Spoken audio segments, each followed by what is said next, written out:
For years, we were known as Central Veterinary Associates, and we know that some of you were not exactly thrilled with the services that were provided.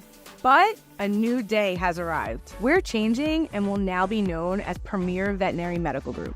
But it's much more than a name change. It's a new management team, a new attitude, with a new state-of-the-art modern facility in Rockville Center, New York. We're going all out to provide the best possible care for your pets. And that includes 24-hour-a-day, 7-day-a-week emergency care from a team of highly trained professional emergency care veterinarians. So check out the all-new Premier Veterinary Medical Group.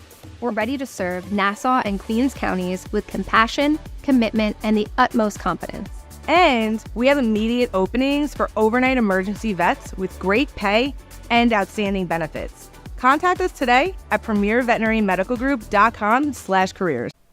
That person. I tell you, it's just good words, sir. I mean, it's straight from your heart, and this is straight from someone who has defended this country. And speaking of that, Army Ranger, elite, right? I'm a former Army man myself. Much respect to airborne Rangers who, God knows what you did, but can you tell people what you did as an Army Ranger and what kind of skirmishes you might have gotten into?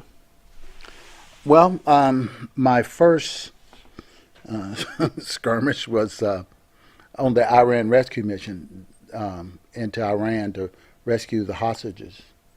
That failed. And let me give you a disclaimer. Wasn't my fault. So don't blame me. Okay. So this is during the Reagan era or the Jimmy Carter? Jimmy Carter. Jimmy Carter. Okay. Jimmy Carter. You were part of the attempt? Yes. To get them out that time? Yes. Wow. Unbelievable. That is incredible. Yes. What happened? What went wrong, if I can ask, if they'll let you even answer this question? Wow, that's great. What went wrong there? Because honestly, from what I remember, that cost Carter any shot of re-election. I mean, what went down? Well, there was a couple of things that went down. Our job was to fly from the Mediterranean all the way up through the valley. We landed out in the desert 75 miles from Tehran, Iran, and we had these little helicopters inside the airplanes. We pull them out, put the blades up on them, and we were going to fly to Tehran, come down, go into the building, rescue the hostages. Well, once we landed out there, they're trying to move the airplanes over to get the helicopter, and one of the airplanes ran into a helicopter, and it blew up. Oh. And so they told us, we got to get back out here, we got to go. And, Ranger's mission is mission before man. We still got enough, let's go do the mission. But at this time, things wasn't coordinated because you had Army pilots flying Navy helicopters, and you had a Navy admiral that was over the whole operation who knew nothing about what we do. As Ranger Special Operations, he knew nothing. So they just aborted the mission, and we left the bodies there. And when we get back to the United States, you can see on the news they dragging burnt bodies through the streets of Tehran. Yep, I remember that. Yeah. And so we learned a lot of lessons from that. That's when they start forming JSOC, Joint Operation Task Force and all that stuff, and try to coordinate things a little bit better between the different branches of service. And then in '83, I fought in Grenada. Matter of fact, let me give you a little history on the Grenada. Yeah. October the 25th, 1983, we parachuted in on the island of Grenada. It was the lowest military parachute jump in history. I was the 5th person to parachute in on the island. That was a 500-foot dropper. 500 foot. Right. That's pretty low.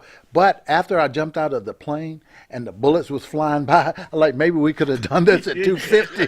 That 500 was a little too high for you, huh? I'm thinking like maybe 20 feet. Yeah. What is the parachute? Forget the parachute. Got the line. Jump. Wow. And wow. The thing is, when I got out and my parachute opened, it was twisted, and I got it untangled.